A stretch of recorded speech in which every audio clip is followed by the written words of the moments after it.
मैत्रिणींनो, रोज सकाळी रांगोळी काढायला वेळच मिळत नाही. असं वाटतंय का तुम्हाला? रांगोळी काढणं म्हणजे खूप रंग आणि खूप रंगसंगती, खूप वेळ आणि खूप सारा पसारा. रोज सकाळी रांगोळी काढायला किमान किती तास लागतो? किंवा किती वेळ लागतो? तुम्हाला हे कमेंट बॉक्सवरून नक्की सांगायचं आहे. तुम्हाला माहिती आहे का? अगदी टिपक्यांच्या ह्या रांगोळ्या, अगदी काही टिपके जोडून केलेली ही रचना आपल्या दारापुढे किती सुंदर दिसते आणि रोज सकाळी कितीही घाई असली तरी आपली रांगोळी बिघडणार नाही. 5 मिनिटात ठेवायची, सजवायची. फक्त बनवायला थोडा वेळ लागतो. चला तर बघूया ही टिपक्यांची रांगोळी कशी बनवायची ते. मी शिल्पा आकार रांगोळी मराठीमध्ये तुम्हा सगळ्यांचं स्वागत करते आहे. आज आम्ही घेऊन आलो आहे टिपक्यांची रांगोळी. हो मैत्रिणींनो, आज आपण A3ची OHP शीट इथे मी घेतलेली आहे 175 मायक्रॉनची आणि A3ची प्रिंटआउट घेतली आहे टिपक्यांची अशा रांगोळी डिझाईनची. आणि हो, तुम्हाला ही डिझाईन मिळत नाही, आम्हाला DM करा, आम्ही तुम्हाला ही नक्कीच मिळवून देऊ. पर्मनंट ब्लॅक मार्करने ही मी ट्रेस करून घेतली आणि थोडंसं उचलून बघितली की मी सगळ्या लाईन ट्रेस केलेल्या आहेत की नाही. काही राहिलं असेल तर नक्कीच मी स्केलने ते कंप्लीट करून घेणार आहे. आता तुम्हाला हा प्रश्न असेल की OHP शीट, स्टेशनरी, PDF कोणत्या ना कोणत्या गोष्टी आपण आणायच्या रेडी रांगोळीसाठी. आपण आपल्या प्रत्येक व्हिडिओमध्ये हे सांगण्याचा प्रयत्न करतो आहे की रेडी रांगोळीसाठी आपल्याला काय काय लागणार आहे. बघा, लिस्ट करून घ्या. OHP शीट 175 मायक्रॉनची किंवा 100 मायक्रॉनची कोणतीही चालेल. पर्मनंट मार्कर ट्रेस करण्यासाठी आणि फॅब्रिक ग्लू. आणि फॅब्रिक ग्लूमध्ये आपल्याला मिक्स करण्यासाठी किंवा फॅब्रिक ग्लू अप्लाय करण्यासाठी 0, 2 नंबर, 3 नंबर, 4 नंबर असे पेंट ब्रश लागतील. आता इथे मी 60-40चं रेशो बनवून घेतलं आहे फॅब्रिक ग्लूचं. आता हे 60-40चं रेशो म्हणजे काय? फॅब्रिक ग्लू 60% घ्यायचा आणि 40% त्यामध्ये पाणी ॲड करायचं. थोडंसं काही असं मिश्रण, घट्ट मिश्रण तयार होईल आणि ते आपल्या OHP शीटवर डिझाईन ट्रेस केलेल्या पद्धतीने लावायचं. आता समर व्हॅकेशन चालू आहे आणि समर व्हॅकेशनमध्ये माझ्या मुलाला शाळेला मस्त सुट्टी लागली आहे आणि त्याला माझ्या प्रत्येक रांगोळीमध्ये हेल्प करायची असते. म्हणून फक्त मिश्रण लावायची देरी आहे, रंग टाकायला तो रेडी.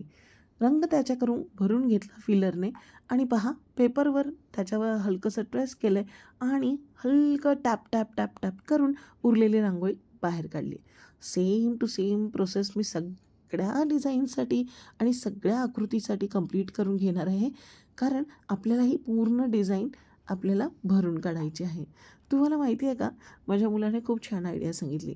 आई, आपण लुडोचे कलर फॉलो करू, असं त्याचं म्हणणं होतं. आणि लुडोचे खरोखर आम्ही ते लुडोचं कलर कॉम्बिनेशन बघितलं आणि तसंच फॉलो केलं की जिथे ग्रीन होतं तिथे त्याच्या बाजूला रेड घेतलं, रेडच्या बाजूला अगेन ब्लू आणि येल्लो असं काहीतरी त्याचं कॉम्बिनेशन होतं. मला अजून हसायला येते की मी त्याचे आयडियाज फॉलो केले आणि नंतर माझ्या लक्षात आलं की इथे 2 वेगवेगळे शेड आपल्याला करावे लागतील, डार्क लाईट, डार्क लाईट.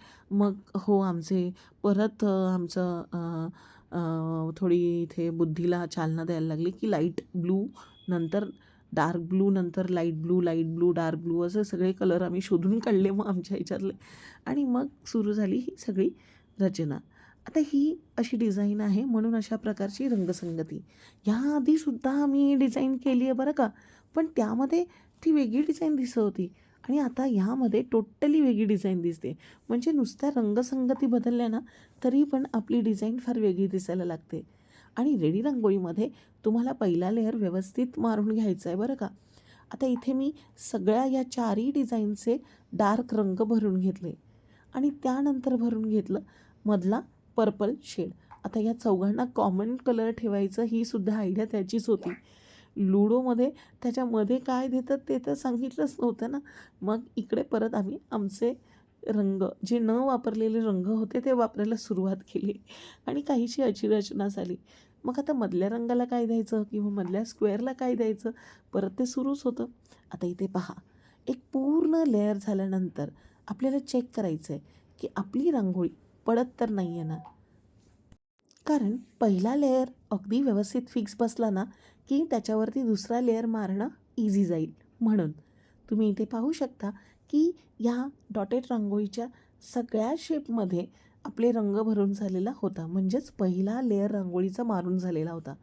अगदी तसाच काहीसा दुसरा लेअरसुद्धा कंप्लीट करून घ्यायचा आहे. पहिला आणि दुसऱ्या लेअरच्यामध्ये 2 ते 3 तास अंतर असलंच पाहिजे.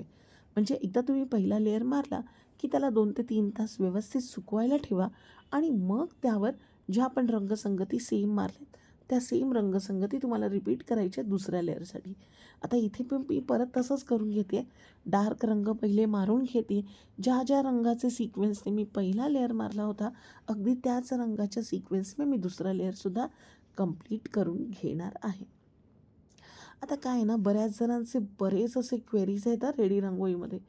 पण काय आहे ना, कधी-कधी आपण ज्या पद्धतीने काम करतो किंवा आपण ज्या पद्धतीने मटेरियल वापरतो किंवा आपण ज्या पद्धतीने आपल्या वर्क प्लेसची अरेंजमेंट करतो, कधी-कधी ते सुद्धा मॅटर करत असतं बरं का.